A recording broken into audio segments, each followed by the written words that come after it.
In this video, we're going to show you how to create a data matrix barcode using your MarkinBOX Pin Marker. First, we are going to click and drag out a field. Secondly, we are going to choose 2D code.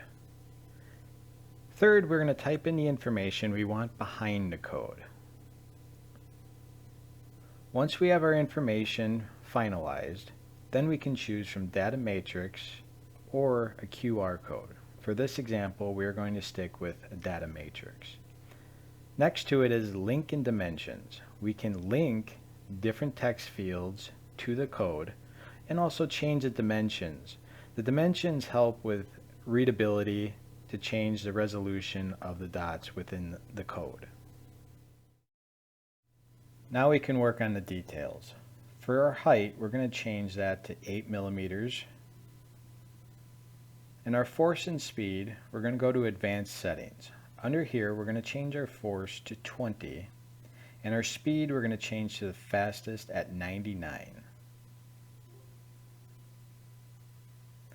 And for our location, we're going to change our X to 12 and our Y to 11. Once everything is finalized, we can go on to the marking process.